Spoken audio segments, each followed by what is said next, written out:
Bienvenido y quiero felicitarte por apartar este espacio para profundizar en la palabra de Dios. Ahora vas a escuchar un mensaje de la Iglesia Bautista Highview en español en Louisville, Kentucky, en Estados Unidos.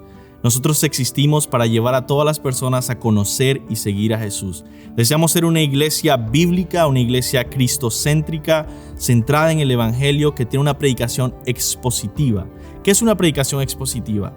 Es aquella predicación que se enfoca en el texto bíblico, busca interpretarlo bien y aplicarlo legítimamente a la vida de las personas. Ahora, yo quiero invitarte a que no solo escuches la predicación expositiva, sino que tú seas un oyente expositivo, que seas un oyente que abre su Biblia, que busca en el texto, que trata de entender la Escritura y aplicarla a tu vida. Oramos que Dios bendiga su palabra y que tú puedas conocer más a Cristo.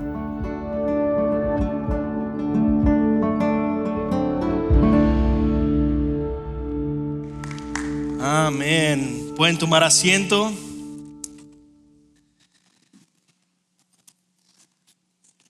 Gloria a Dios. Quiero expresarles a todos los hermanos de la alabanza que se dedican tanto de su tiempo durante la semana, venir acá a ensayar. Gracias por servirnos tan bien, con tanta excelencia, para que podamos cantarle canciones a nuestro Señor. Amén. Vamos a orar. Comenzamos este tiempo de la predicación de la palabra de Dios. Y tú puedes ir yendo a Juan capítulo 19. Vamos a estar hoy enfocados en la cruz de Cristo. Si pusiste atención, todas las canciones que cantamos básicamente hoy estuvieron enfocadas en la cruz. Y al finalizar, vamos a celebrar la cena del Señor y cantar sobre el amor que Él nos ha mostrado en la cruz también. Así que todo el día de hoy enfocado en esta realidad que es central para el Evangelio de Juan, que nos ha estado llevando poco a poco desde el principio, cuando Jesús varias veces decía: aún no ha llegado mi hora, aún no ha llegado mi hora, hasta después en la mitad cuando empieza a decir la hora ha llegado, hasta ahora que por fin la hora llegó y Jesús va a la cruz. Vamos a orar, que el Señor sea bendiciendo este tiempo, ayudándonos a alimentarnos espiritualmente de la palabra de Dios. Señor, no tenemos nada y no sabemos nada aparte de ti.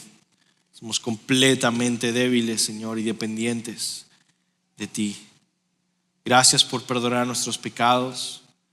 Gracias por congregarnos y reunirnos en un pueblo, en una familia. Gracias por darnos tu palabra escrita, traducida a nuestro idioma, para poder, Señor, conocerte, alabarte, adorarte y tener comunión contigo. Te pedimos, hoy reunidos como tu iglesia, queremos contemplar lo que tú has hecho en la cruz por nosotros, tal como lo revelaste en el Evangelio de Juan. Ayúdanos a adorarte, a tener comunión contigo en este tiempo, por medio de tu palabra y tu Espíritu Santo obrando en nosotros, en el nombre de Jesús. Amén. Juan 19, versículo 17. Leeré algunos pequeños versículos que dice: tomaron pues a Jesús y él salió cargando su cruz al sitio llamado el lugar de la calavera, que en hebreo se dice Gólgota, donde lo crucificaron, y con él a otros dos,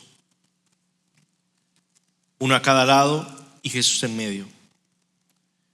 Pilato también escribió un letrero y lo puso sobre la cruz. Estaba escrito: Jesús, el Nazareno, el Rey de los judíos.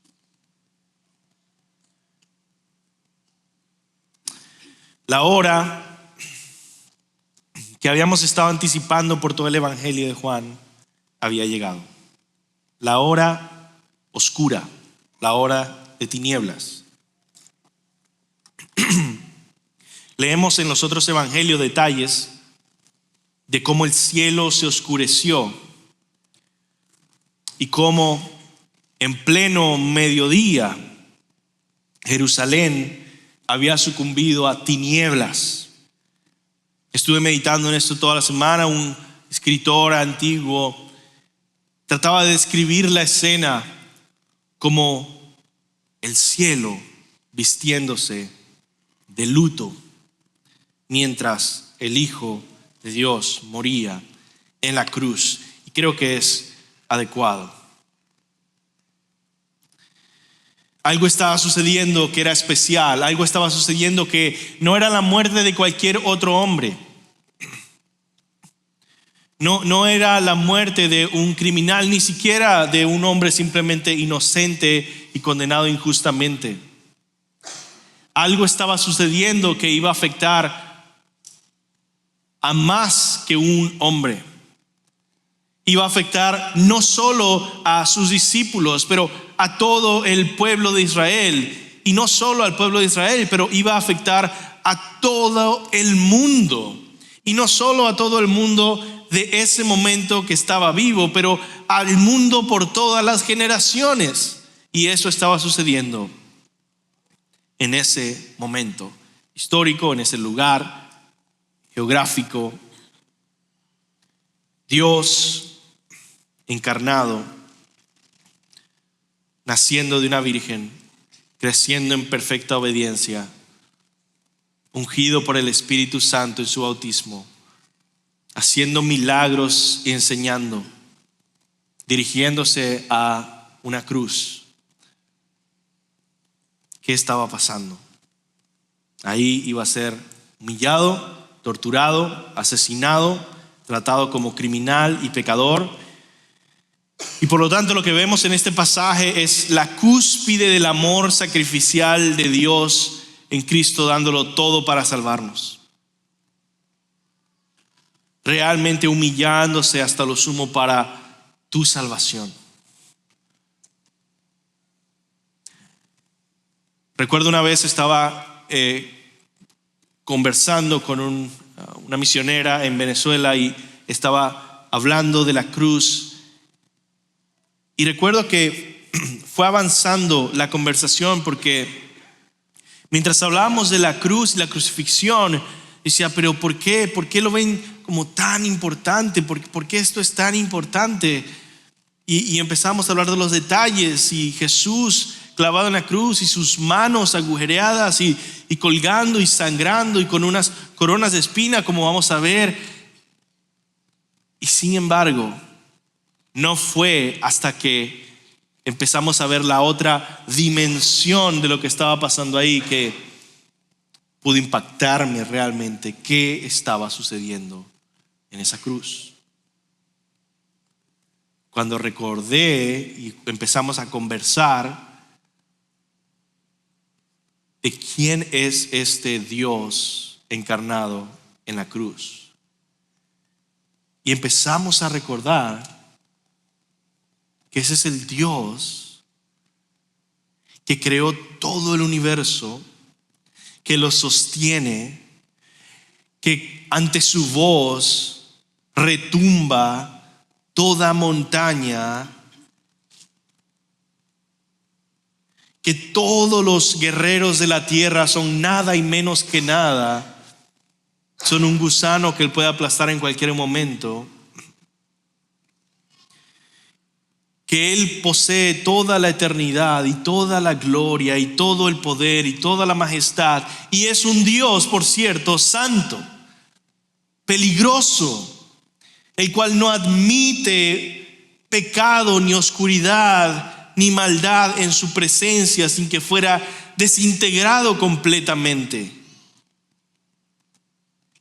Y recordar que es este Dios en el cual ángeles y arcángeles y los seres celestiales más elevados y supremos se humillan y se esconden su rostro para reconocer que Él es santo, santo, santo. Es el Dios que cuando apenas muestra un poco de su presencia ante los antiguos profetas y patriarcas, caían como muertos en el suelo. Es ese Dios santo, majestuoso, supremo, infinito, temible, del cual nadie le puede decir qué va a hacer o qué no puede hacer, el que estaba siendo torturado, humillado, desnudo en esa cruz.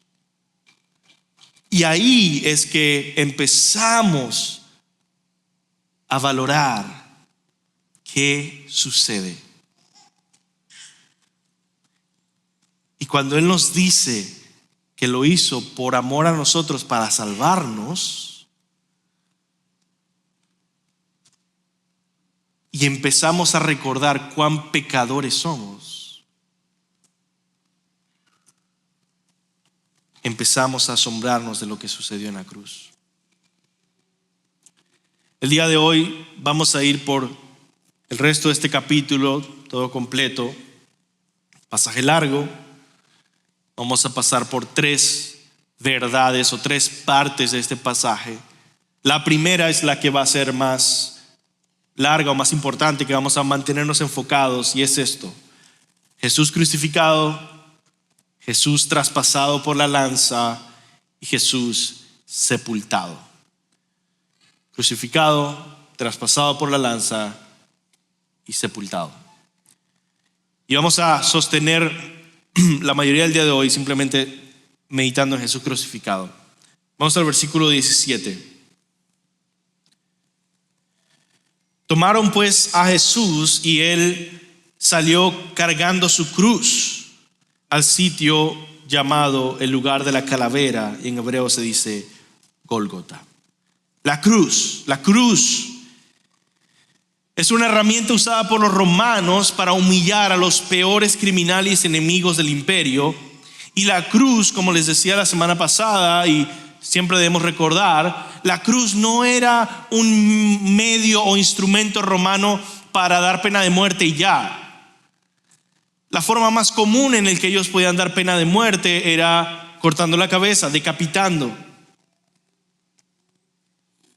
Así como la forma común de dar muerte o dar pena de muerte de los judíos era apedreando. La cruz era algo raro de usar, solo para los peores criminales, porque el propósito de la cruz era expresar un mensaje público a toda la gente. Aquellos que se rebelaran contra el imperio romano, que quisieran volverse revolucionarios, que quisieran liberarse de la cautividad de Roma, que les da toda esta libertad y los deja hacer su vida tranquilos, pero por favor, no se rebelen políticamente. Paguen sus impuestos, vivan bajo nuestro gobierno y mantengan la paz. Si no, ahí está su mensajero en una cruz, en una senda pública fuera de la ciudad, que les recuerda: con Roma no se juega. Y por lo tanto, la cruz no era tanto un instrumento de muerte, sino de tortura, porque podía pasar 2, 3 días esa persona crucificada ahí.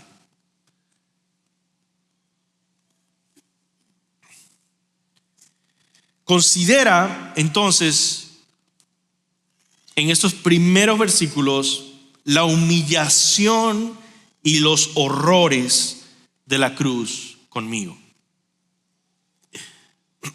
Dice que Jesús cargaba su cruz y que lo crucificaron junto a 2 ladrones, versículos 17 y 18. Esto de cargar la cruz era una práctica común, pero incluía más cosas, hermanos. El criminal era otra vez, como les dije, con el propósito de dar el mensaje a los ciudadanos. El criminal era humillado y desnudado,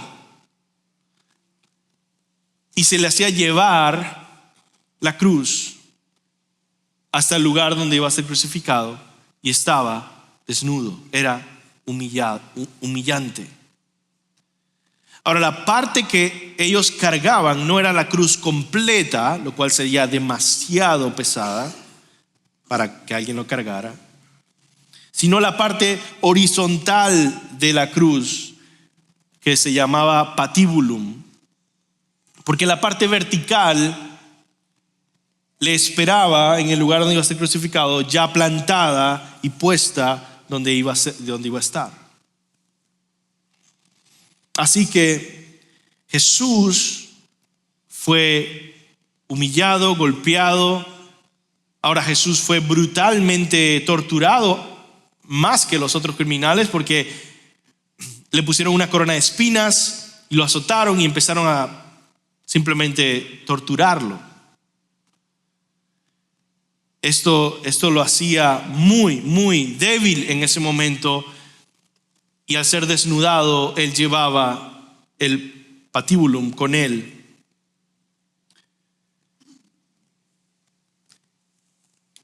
El horror de la cruz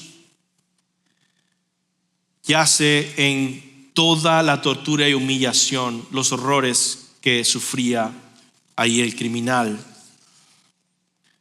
El texto dice, brevemente lo crucificaron.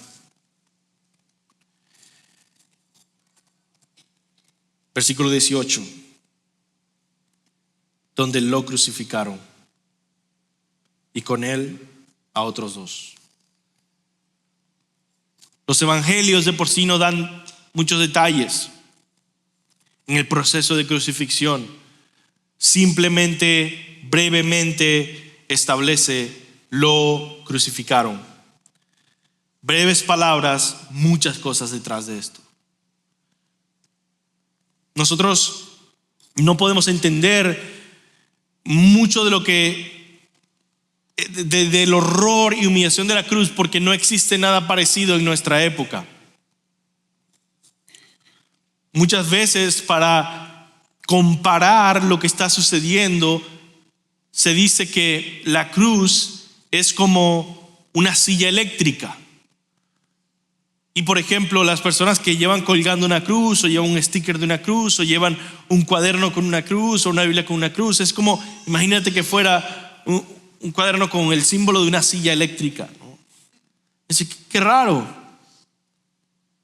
Un lugar de tortura, un lugar de pena de muerte.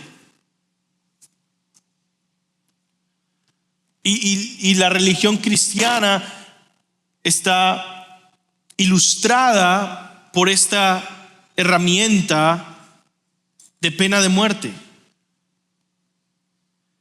Pero la comparación con la silla eléctrica no es adecuada ni es suficiente.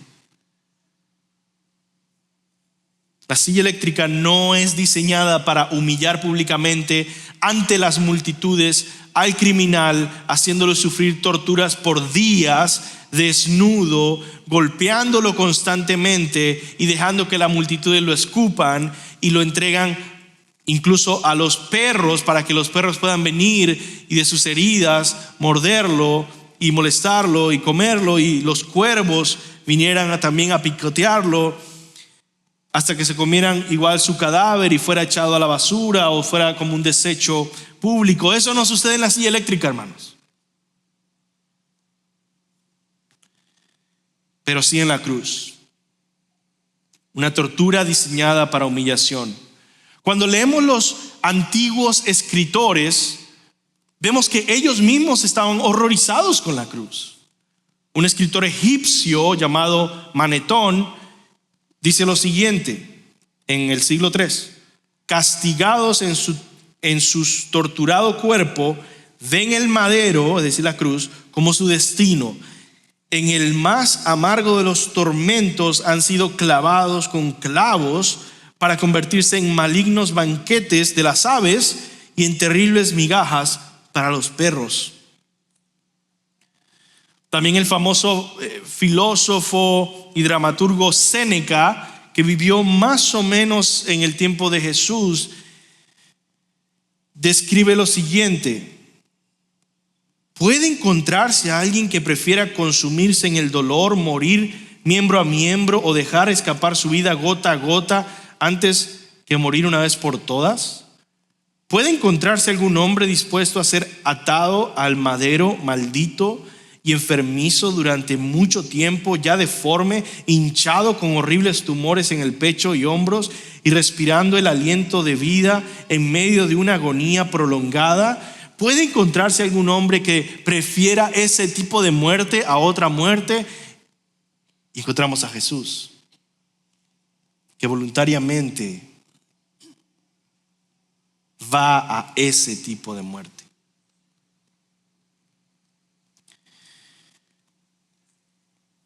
Otro autor dice: la cruz fue diseñada y utilizada para ejecutar a los criminales de la manera más lenta, dolorosa, agonizante y humillante posible, reservada solo para esclavos, piratas y traidores. Y de esta manera, hermanos, podemos imaginarnos a un Jesús humillado, desnudo, golpeado y ensangrentado, cargando la cruz. ¿Cuál era su crimen? ¿De qué lo acusaban? Vamos a considerar esta segunda cosa de la crucifixión, y considera el título oficial de la cruz. ¿Cuál era el crimen? El crimen de Jesús. Su punto número 2. Considera el título oficial de la cruz. Dice el versículo 19 al 22. Pilato también escribió un letrero y lo puso sobre la cruz, y estaba escrito: Jesús el Nazareno, el rey de los judíos. Será su crimen. En ese crimen podrían haber puesto ladrón, asesino, rebelde, violador, pero su crimen era rey de los judíos. Entonces muchos judíos leyeron esta inscripción, porque el lugar donde Jesús fue crucificado quedaba cerca de la ciudad y estaba escrita en hebreo, en latín y en griego. Por eso los principales sacerdotes de los judíos decían a Pilato: no escribas el rey de los judíos, sino que él dijo: yo soy el rey de los judíos. Pilato respondió: lo que he escrito, he escrito. Aunque no sea la intención de Pilato, Dios controla todas las cosas. Y en vez de escribir pretendió ser rey, ¿cuál pudo haber hecho? Escribió una afirmación: el rey de los judíos. Y de esa manera se anunciaba públicamente que Jesús era el rey de los judíos. Y hermanos, escuchen esto: se anunciaba a todo el mundo, porque se anunciaba en hebreo para los judíos, en latín para los romanos y en griego para el resto del mundo. Él es el rey de los judíos. ¿Quién es el rey de los judíos según la Biblia? ¿Quién es? Dios es el rey de los judíos, el último y perfecto, el supremo rey de los judíos. Isaías 43:15 dice: yo soy el Señor su santo, el creador de Israel, su rey. Dios comenzó a identificarse como el rey de los judíos, el rey de su pueblo, cuando los libertó de Egipto y los hizo su pueblo, y él fue su rey. Pasó un tiempo y en 1 Samuel leemos cómo el pueblo quería tener un rey como las otras naciones, y Dios aceptó y les dio su primer rey, Saúl, y el segundo, David. Saúl conforme al corazón del pueblo, David conforme al corazón de Dios. Y a este rey David, Dios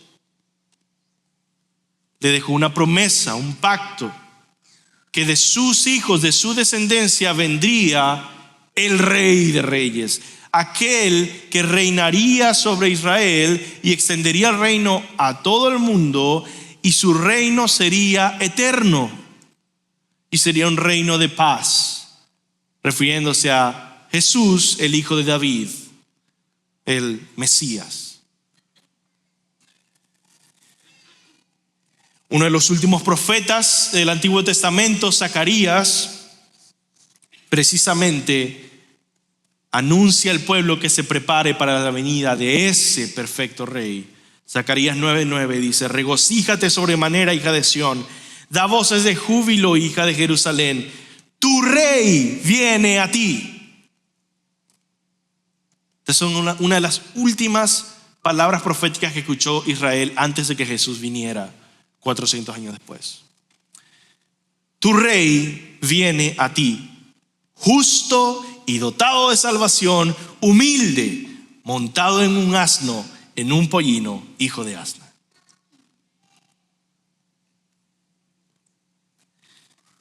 Tu rey viene, pero les voy a dar una pista, dice, viene en humildad, como verlo montado en un burrito chiquito.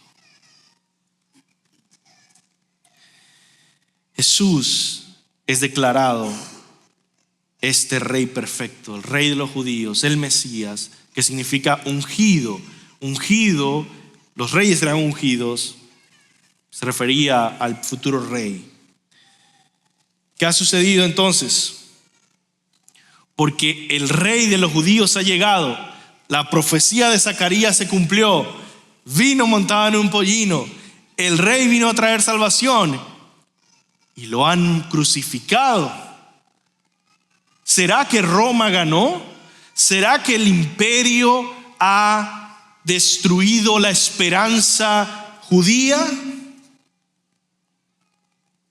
Esa es la pregunta que todos sus allegados tenían al verlo en la cruz. Y esto nos lleva a la tercera observación de la crucifixión. Considera los testigos de la cruz. El texto continúa y nos empieza a hablar de la gente que estaba alrededor de esta cruz. Primero, nos habla de los soldados y la frivolidad de estos soldados. Dice versículo 23: entonces los soldados, cuando crucificaron a Jesús, tomaron sus vestidos e hicieron 4 partes, una parte para cada soldado. Tomaron también la túnica, y la túnica era sin costura, tejida en una sola pieza. Por lo tanto se dijeron unos a otros: no la rompamos, sino echemos suerte sobre ella para ver de quién será. Para que se cumpliera la escritura, repartieron entre sí mis vestidos y sobre mi ropa echaron suertes. Juan, en este capítulo, una y otra vez va a recordarnos que todos los detalles de la cruz habían sido profetizados y estaban siendo cumplidos por Jesús. Juan está hablándole a los judíos muchas veces y está recordándoles: el rey de los judíos no fue derrotado. Es verdad, nos sorprendió a todos los que estábamos ahí, sí, pero no a Dios, porque Dios ya lo había profetizado. A Dios no le sorprendió que el perfecto y supremo rey sempiterno terminaba crucificado. Por eso una y otra vez comparte estas profecías cumplidas. Y lo primero es ante los soldados, como testigos de la cruz, frívolos, despiadados, ven al Hijo de Dios crucificado y ¿qué les importa? Sortearse la ropa. El mundo del cual los soldados son parte, o del mundo perdido, está ciego y perdido realmente, espiritualmente.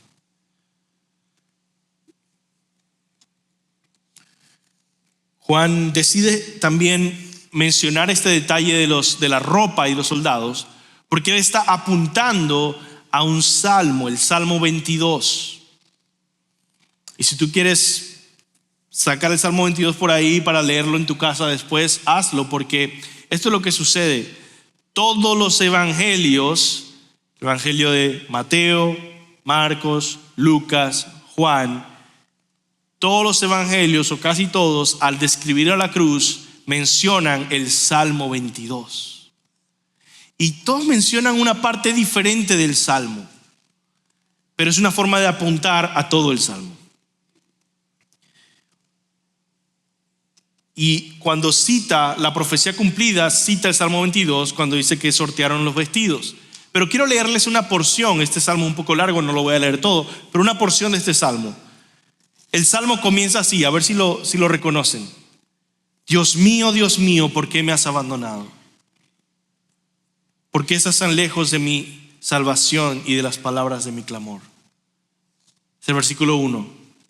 Si saltamos al versículo 15, en el Salmo 22 empieza a decir: como un tiesto se ha secado mi vigor y la lengua se me pega al paladar. Vamos a ver aquí en el evangelio de Juan que al final Jesús dice que tiene sed y está pidiendo agua. Me han puesto en el polvo de la muerte, porque perros me han rodeado, me ha cercado cuadrilla de malhechores. Me horadaron las manos y los pies. Puedo contar todos mis huesos. Ellos me miran, me observan, se reparten entre sí mis vestidos y sobre mi ropa echan suertes. Pero tú, oh Señor, no estés lejos. Fuerza mía, apúrate a socorrerme.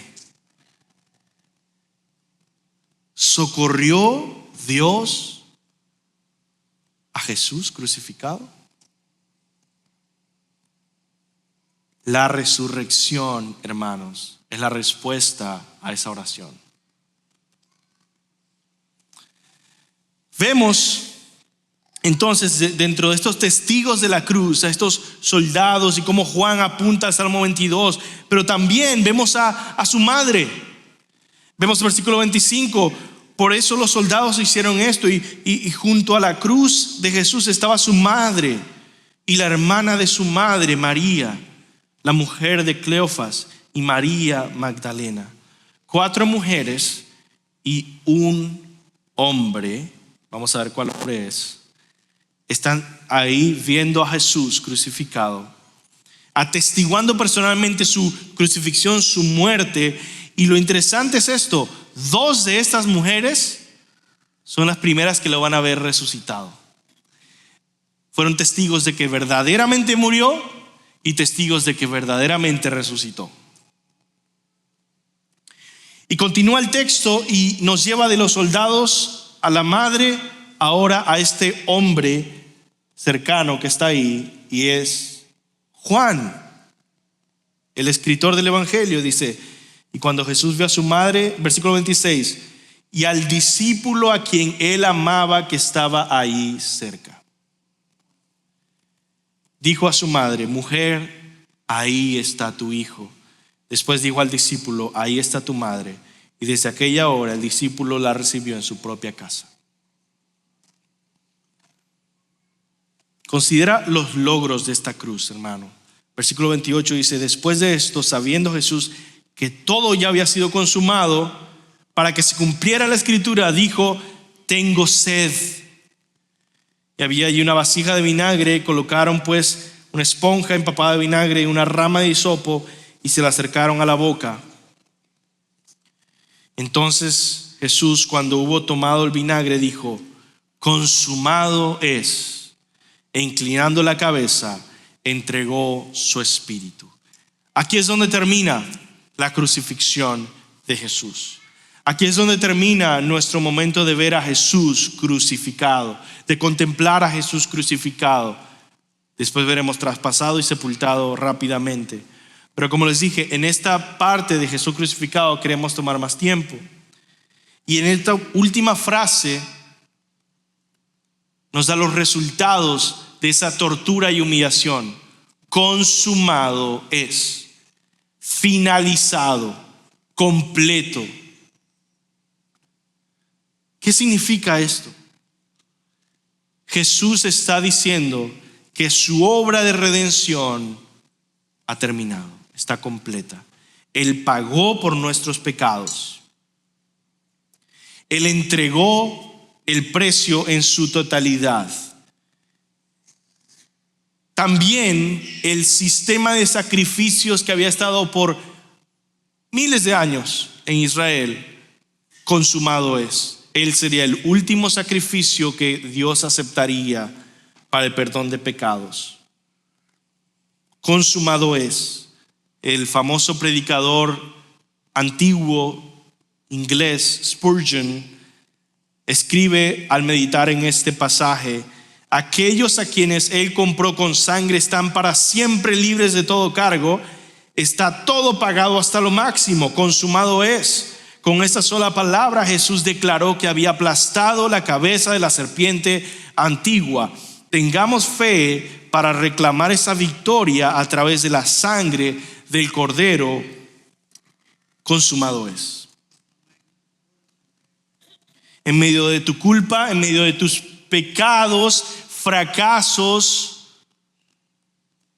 recuerda que Jesús declaró para siempre el último y perfecto y suficiente sacrificio fue dado. La crucifixión termina, consumado es. Buenas noticias para ti. Eres perdonado para siempre. No hay nada más que pagar. Ya no hay que prender velas. Ya no hay que caminar de rodillas en procesiones. Ya no hay que pagar penitencias. Consumado es. Jesús tomó todo el precio sobre él. Para eso Él vino. Para ser el Verbo que se hizo carne, habitó entre nosotros y murió en la cruz. Para eso asumió una naturaleza humana, para representarnos como humano en la cruz y ser quebrantado por la ira de Dios, representando nuestra condenación. Para cargar con nuestra maldad, con nuestra culpa en cuerpo y alma, para sufrir el castigo que merecíamos y para llevar en su humillación nuestra vergüenza y nuestro rechazo. Y piensa en esto: la paga del pecado es rechazo. Es rechazo eterno de Dios, es rechazo. Jesús sufrió ese rechazo en la cruz. Un escritor, viendo el rechazo tan profundo de Jesús, medita en que Él no solo fue rechazado en la cruz, pero en toda su obra expiatoria, básicamente desde esa semana de Pascua, fue completo rechazo. Dice: el rechazo de Jesús fue total. Judas lo traicionó, los discípulos lo dejaron, Pedro lo negó, el Sanedrín judío conspiró contra él, falsos testigos mintieron sobre él para condenarlo, la multitud pidió su muerte, Pilato lo abandonó ante la injusticia de los judíos, los soldados se burlaron de él y luego fueron a crucificarlo. Los ladrones que estuvieron al lado de él también lo injuriaron. ¿Hubo alguna vez un hombre tan completamente abandonado por sus amigos, engañado por sus enemigos y ridiculizado por aquellos que debían haberse inclinado para adorarlo?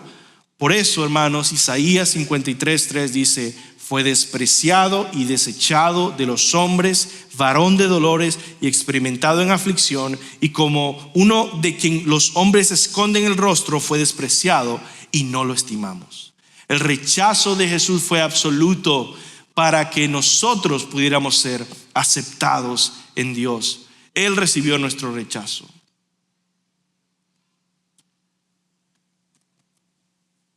Satanás ya no puede condenarnos. Satanás ya no puede acusarnos.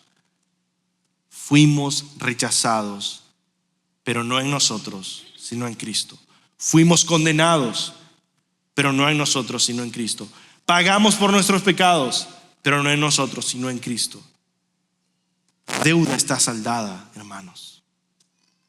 somos libres, somos salvos, somos redimidos, perdonados, limpiados por siempre y para siempre. Terminemos entonces meditando en estas últimas dos cosas, no solo en Jesús crucificado, pero traspasado y finalmente sepultado. El versículo 31 continúa la historia. Los judíos entonces, como era el día de la preparación para la Pascua, a fin de que los cuerpos no se quedaran en la cruz el día de reposo, porque ese día de reposo era muy solemne, pidieron a Pilato que les quebrara las piernas y se los llevaran. Quizá algunos han escuchado la razón detrás de esto y algunos no. En la crucifixión, mucho de la muerte venía por asfixia. Estar clavado en un madero con las manos a los lados hace que el peso de tu cuerpo caiga. Y al caer, empieza otra vez a ser difícil para ti respirar. La circulación empieza a irse otra vez, el desangramiento empieza a hacer que tu cuerpo esté cada vez más deshidratado, hinchado, y llega un momento en el que ya no puedes respirar. Es como ser ahogado. Muchos de ellos, intentando respirar, tratan de levantarse un poco, y al levantarse y respirar, vuelven a dejarse caer y les dolía más sus manos. En este proceso podían pasar días, 3 días, 4 días, pero iba a ser la celebración de la Pascua. Era un momento santo y solemne en Jerusalén, y no iban a permitir que esa atrocidad estuviera pasando en medio de la Pascua. ¿Qué sucede entonces? Hay que apurar la muerte de estos hombres crucificados. ¿Cómo se hace eso? Les acabo de explicar que es por asfixia que mueren. Si les partes las piernas, ya no hay forma de que puedan levantarse ellos, y por lo tanto mueren asfixiados. Por eso este versículo tiene sentido. Los judíos entonces, como era el día de preparación de la Pascua, a fin de que los cuerpos no se quedaran en la cruz el día de reposo, porque ese día de reposo era muy solemne, pidieron a Pilato que les quebrara las piernas y se los llevara. Fueron pues los soldados y quebraron las piernas del primero y también las del otro que había sido crucificado con Jesús. Pero cuando llegaron a Jesús, estaba muerto. Como vieron que ya estaba muerto, no le quebraron las piernas.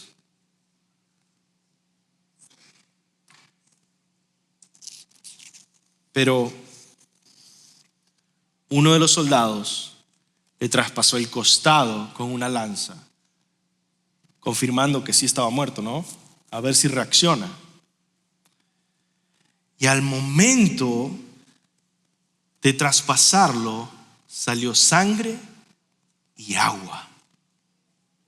Este versículo, hermanos, obviamente cualquier cristiano que lee este versículo dice: algo está pasando aquí. Tiene algún tipo de significado que no es obvio, que es difícil de ver, pero hay algún simbolismo aquí. Hay mucho simbolismo. En el Evangelio de Juan hay bastantes partes con simbolismo, y esta es una de ellas. Termina Juan diciendo: el que lo ha visto ha dado testimonio, y su testimonio es verdadero, y él sabe lo que dice es verdad, para que ustedes también crean. Porque esto sucedió para que se cumpliera la escritura: no será quebrado hueso suyo. Y también otra escritura que dice: miran a aquel que traspasaron.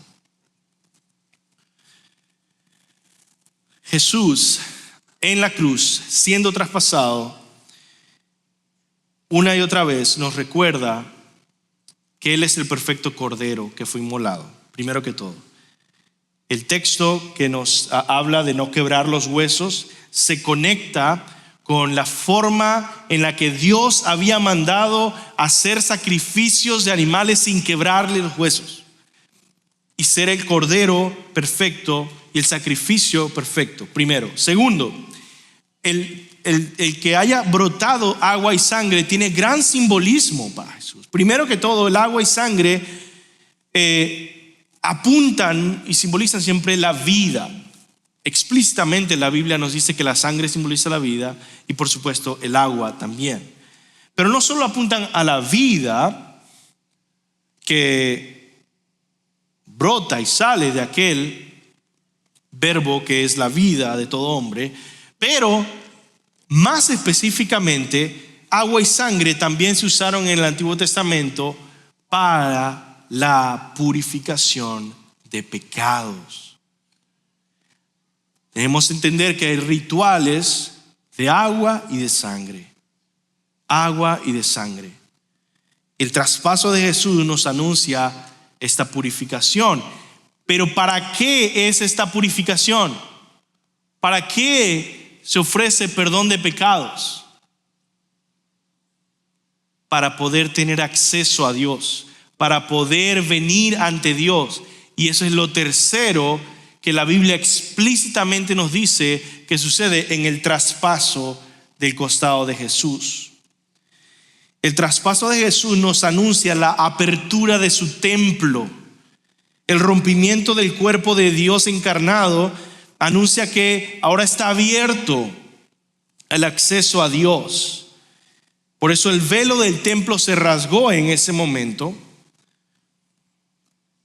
Pero no solo el templo del velo se rasgó, sino vemos la Biblia misma en Hebreos 10, 19, 20, diciendo: puesto que tenemos confianza para entrar al lugar santísimo por la sangre de Jesús, por un camino nuevo y vivo que Él inauguró para nosotros, por medio del velo, es decir, su carne.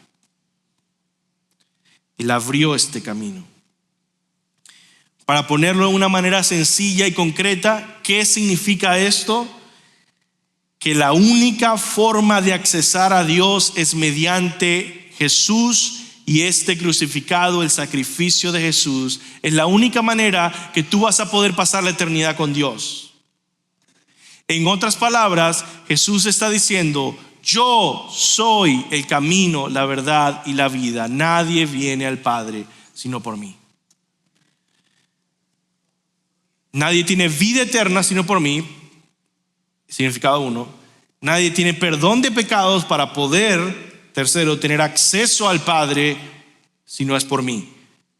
Y por lo tanto, si tú no eres cristiano, debes entender: todos los seres humanos estamos condenados, hemos pecado y nos dirigimos a una condenación eterna que merecemos en el estándar de justicia de Dios. La única forma de no ser condenado por toda la eternidad es Jesús, quien es la provisión de Dios, quien es Dios mismo viniendo a ofrecer salvación, rescate, viniendo a rescatarte de tus pecados. ¿Cómo puedes ser salvo? Cree en el Señor Jesucristo y serás salvo. Síguele, abrázale, ámale, vuélvete su discípulo, deja todo atrás, arrepiéntete de tus pecados y camina con Él. Él te está llamando. Tal como eres como pecador, así el Señor te está llamando para que seas suyo.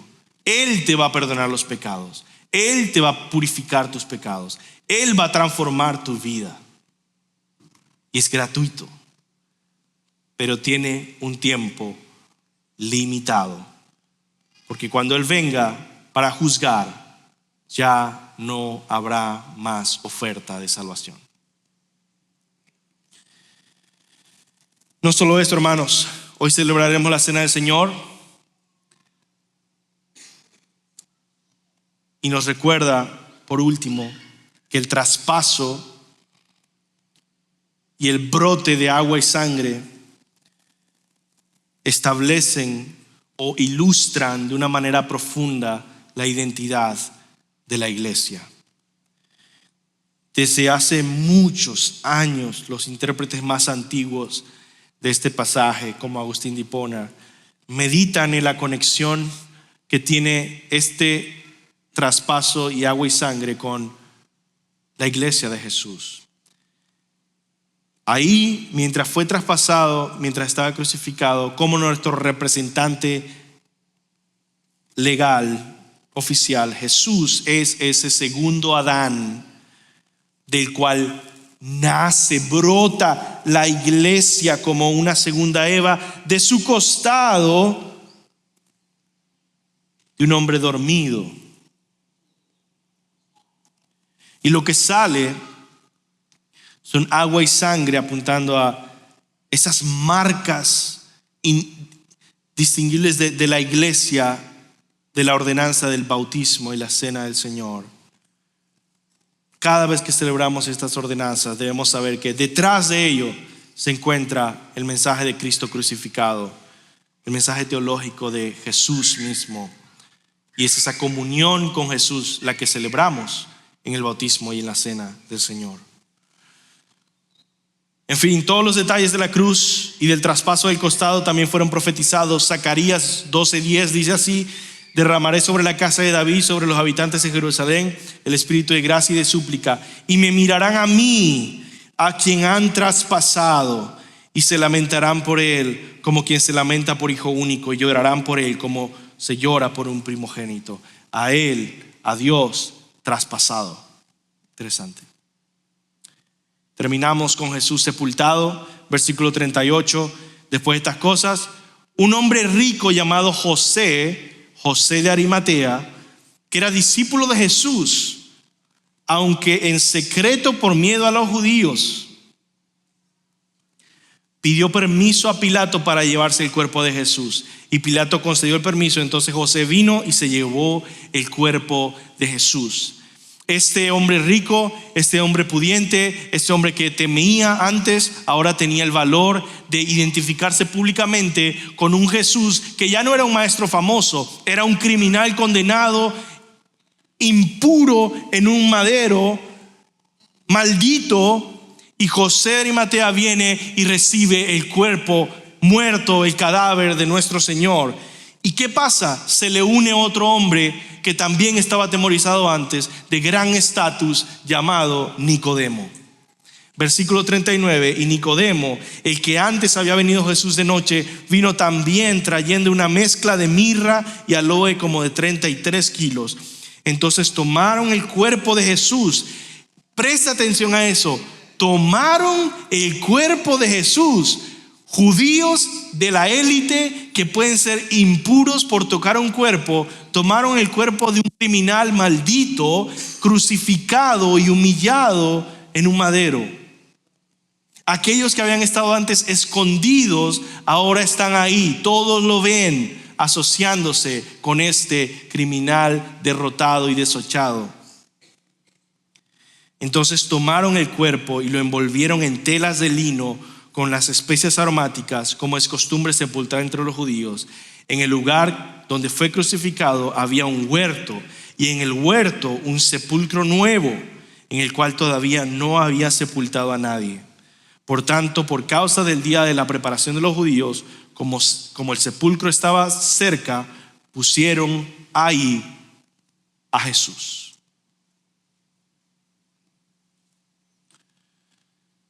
Fue muerto junto a criminales, sepultado como un noble en una tumba, un rico, acaudalado, nueva, que solo le va a pedir prestada unos días.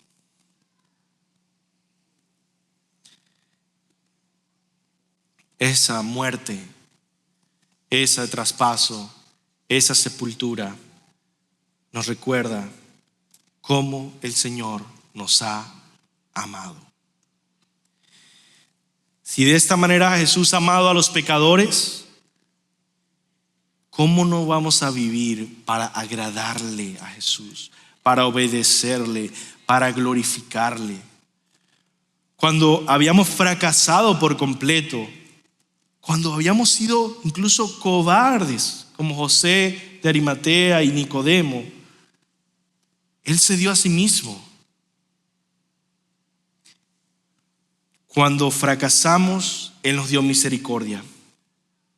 Cuando le fallamos, Él vino a buscarnos y rescatarnos. Cuando nos rebelamos, Él vino a recuperarnos.